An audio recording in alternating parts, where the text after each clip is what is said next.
everyone, and welcome to today's program. Today, we're going to discuss a fascinating topic that might challenge your everyday perspective. We often talk about rejoicing in merit, but today, we're going to explore another aspect of rejoicing and the karmic relationships behind it. You might think that watching a funny video or laughing when someone messes up is just harmless entertainment or a way to relax. What's the big deal? But in this text, the master reveals a very important point. Laughter is also a form of rejoicing. In Buddhism, rejoicing means to follow along with others and feel joy in your heart. When someone does a good deed and we rejoice, we gain the same merit. Conversely, if someone does something wrong and we rejoice, even with a sense of schadenfreude, we also share in that negative karma. The text provides just striking examples. For instance, seeing someone's failed cooking and finding it funny.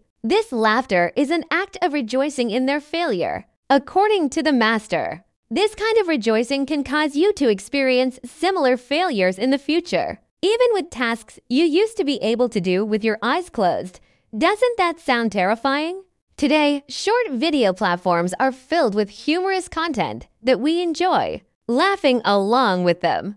These videos often derive their humor from mistakes or embarrassing moments. When we laugh, we are rejoicing in these failures. The more people who do this, the more this karma will snowball, causing even more people to become clumsy and unable to do anything well. What about those who create and share these videos? Their karma is even heavier because they are the source of this negative cycle, leading others to create this karma. This might make you wonder if you should stop watching comedies altogether. The master offers a crucial remedy. Use the opportunity to make a vow. If you see something negative that makes you want to laugh, you need wisdom. You shouldn't rejoice, but you can use the moment to make a vow. What kind of vow?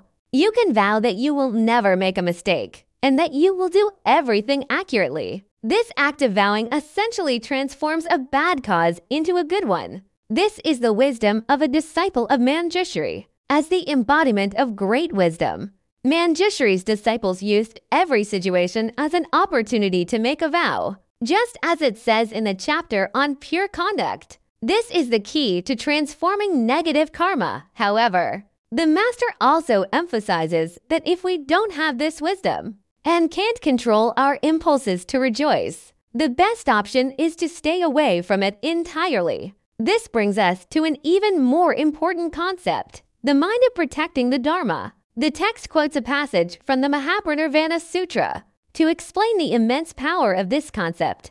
What is the mind of protecting the Dharma? It is the vow to protect the Buddha's teachings. This isn't just about protecting temples and sutras. It's also about protecting the Dharma within ourselves. For example, upholding our precepts, subduing our defilements, and preventing delusions from corrupting our wisdom. All of this is protecting the Dharma. Why is it so important? Because it can eliminate the karma that cannot be purified through conventional repentance, such as the 5 heinous crimes or negative actions done against the Dharma. This karma is extremely heavy and difficult to remove through ordinary repentance. However, if you develop a genuine mind of protecting the Dharma and act on it, this negative karma will gradually wither away due to the merits of your protection. This is like planting good seeds on barren ground. The weeds that were meant to grow will slowly wither away because they have no nourishment. Therefore, the focus of our Buddhist practice should not be fame or profit, but protecting the Dharma. When your intention is to protect the Dharma rather than to gain personal benefits, the nature of your mind changes completely, and the merits and achievements you receive will be entirely different. The master also brought up an interesting example, the very popular technology of AI. He said that if AI and the Dharma could be combined with a strict framework, AI could be used to protect the Dharma. What would this framework include? Time, place, people, and method. Every Buddhist sutra has a specific historical context, location, setting, and audience. To practice a certain Dharma, one must have specific qualifications, such as observing the 10 wholesome deeds or having a mind for Bodhi. The Buddha taught those whose good roots were mature, or those who were willing to cultivate them.